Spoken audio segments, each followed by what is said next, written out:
Well, good afternoon, everybody. Thanks for taking the time to join me this afternoon. We are asking the question today, where do we go next?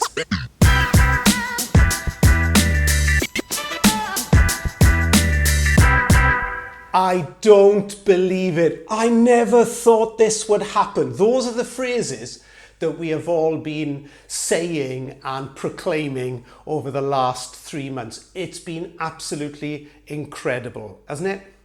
So if you're joining us today and you did not listen to the 3 p.m. live cast that we did last Friday, then I'd really encourage you to hop back and maybe have a listen to that, where we talked about these 3 areas of depression, that we think the financial downturn is going to be a lot longer. It's not going to be a compression, a quick down and up. It's not going to be a recession, which is just like 2-3 quarters. I am of the opinion that this is going to be more like a depression. This is going to be 18 months to 2 years of hard work for us all in business. The second thing that we talked about last week was disruption. That we are not returning to any new normal anytime soon. Things are going to change. This is not an interruption. It's a disruption. And then lastly, and probably the biggest part that I spoke to you about on Friday, was about data.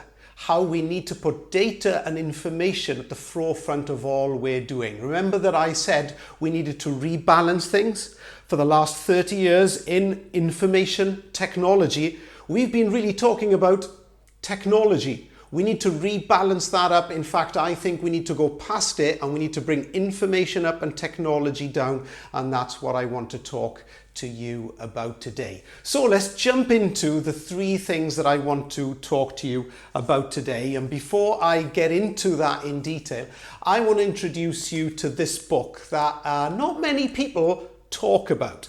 This book is by Alan Layton. It's called Tough Calls. And this is the guy that turned around Asda. Some of you will be aware that Asda was sold to the Walmart company in 1999 for £6.7 billion.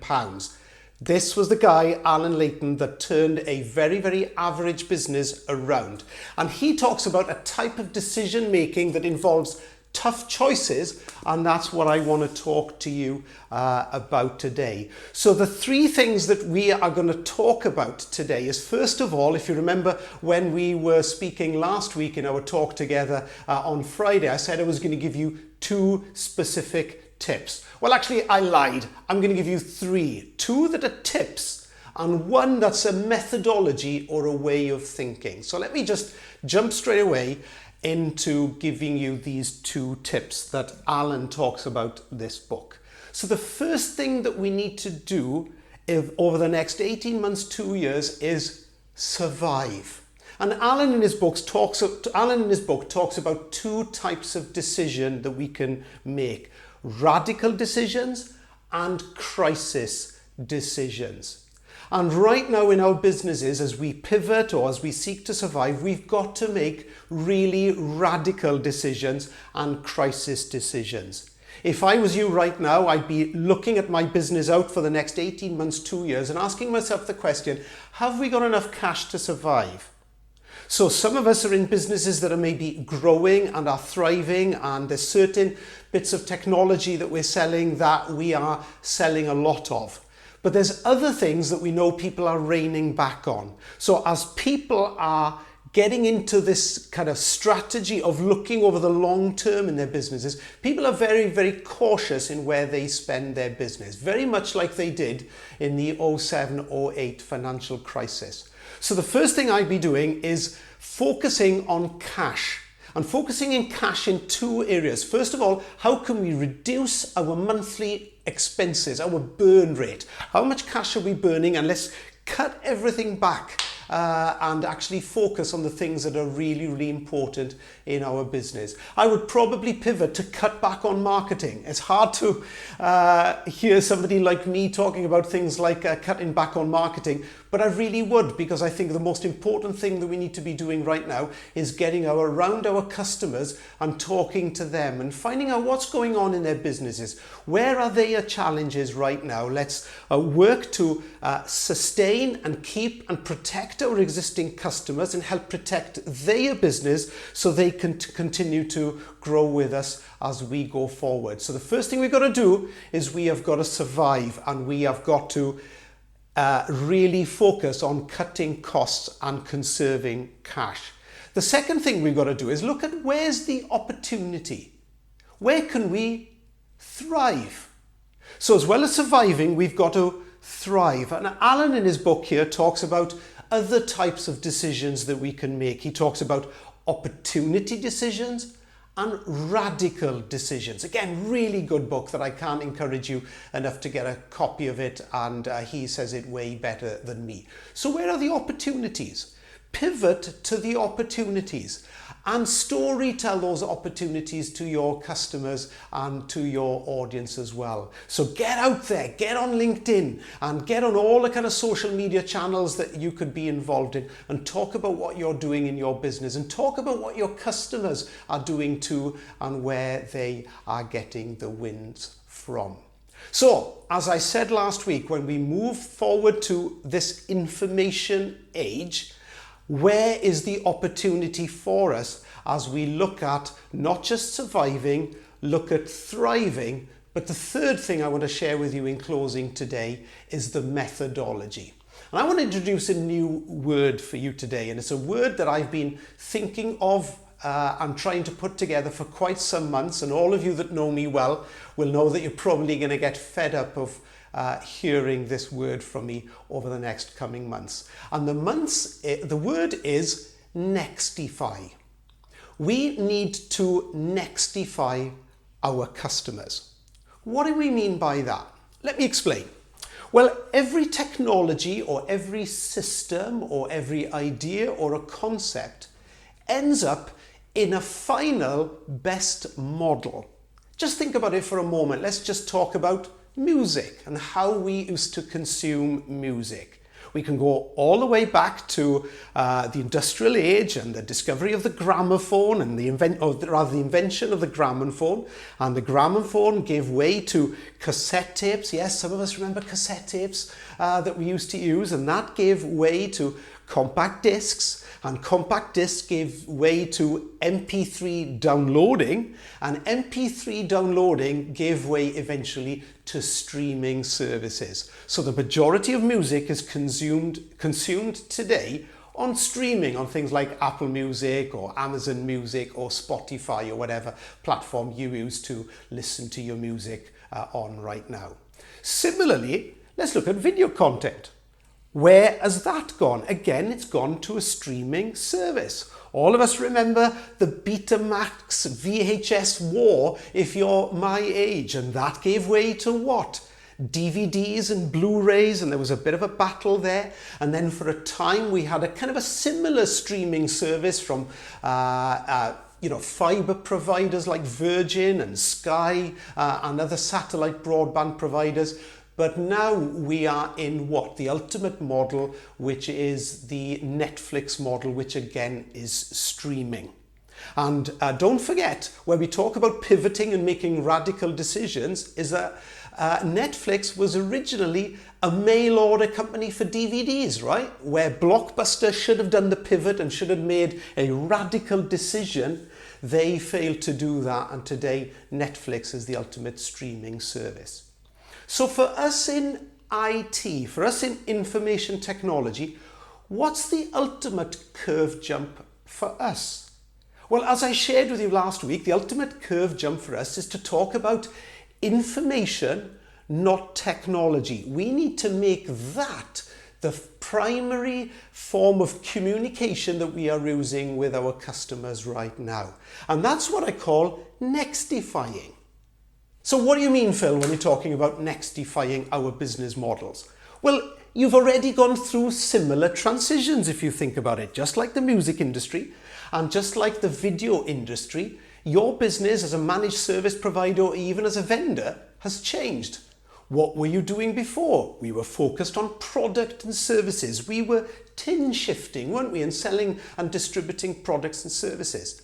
And that moved then to other software-based models where we sold licenses or we sold packaged software applications. And then that moved forward and gave way to the managed service provider model. And let's not forget, in between that, we were doing things like charging for billable hours and things like warranty support contracts and everything else like that we were charging. And then we made this pivot from MSP to MSP 2.0. And then some people went from MSP 2.0 to MSSP, and we're going through all these iterations, much like gramophone, through to vinyl record, through to cassette tape, through to CD. You get where I'm going? We need to do the ultimate jump to the streaming model. Well, what is the streaming model? It's the information age. We need to continue talking to our customers about information. Because if you're listening to a piece of music through Spotify, it's actually information in binary that's transferred through the internet down to your device or your earphones, right? And if you're watching a Netflix film, again, it is just data that is sent and transferred through the various codecs to give you at the end the film in HD or whatever that you're watching. And in the same way, we have to help our customers understand that information is not this big kind of edge type enterprise technology. We need to bring it into their world. Every day, people are using artificial intelligence. Artificial intelligence as a service is going to be the fastest growing industry over the next 5 years. So can I ask you a question? How are you talking to your customers about artificial intelligence? They use it every day. They use it every day to unlock their phone, or they use it every day in kind of Zoom calls and stuff that they're doing. We're using AI everywhere. Even those people that would go to a McDonald's restaurant and park for an hour longer than they should, they are going to get that automatic fine appear on their doorstep in a matter of days with no human intervention at all, because of automatic number plate recognition systems and a little clock that's attached to it that will automatically, using artificial intelligence, just send you that ticket in the post. But we talk too much as technology providers about technology instead of information. We need to level the playing field again. And that's what I mean by nextifying. So what does that mean? Well, it means starting our conversation with an information conversation. So try something with me in the next month that lies ahead. You know, some of you right now are challenged on time. I'm challenged on time, so many of us are, from one Zoom call to another. And scheduling our diaries is such an important part of our day, because we have to decide where we're going to use our time and what we're going to do with it. So scheduling our diaries and getting people to schedule meetings is really, really difficult. People use things like Calendly and other applications, but can I encourage you to have conversations with your customers and use this in your business right now? Go to x.ai. Go to a website called x.ai, because you can use the services like I do of Amy or Andrew. And Amy and Andrew are digital assistants that I use to schedule meetings with me. So if you wanted a meeting with me right now and you emailed it to me, I would respond and say, Amy, can you pull together a meeting for me and you? And that's what I mean by nextification, or to nextify our customers. Have information discussions with your customers above anything else. So we're going to continue to see 6 markets grow massively over the next year and 5 years together. We're going to see a boom in voice, things like Amazon and Siri and Cortana. We're going to see those booms happening. So show people how to use those effectively. Help them to nextify their lives and nextify their businesses. Secondly, we're going to see cybersecurity continue to grow. So as part of that conversation that you're having with them about Amy organising the calls and setting that up for them as a service that you will offer as a tip for nothing for them, as they do that, you can have an information security conversation. The third thing we're going to see growing massively and is coming down our horizon whether we like it or not, it's 5G. And 5G is going to do for mobile and internet technology literally what broadband did to traditional internet connections.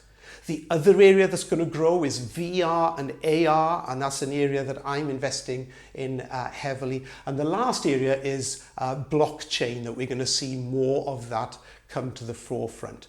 So what I'm encouraging you to do is find as many nextification conversations that you can have with your customer so that you can nextify your customer and nextify your own business.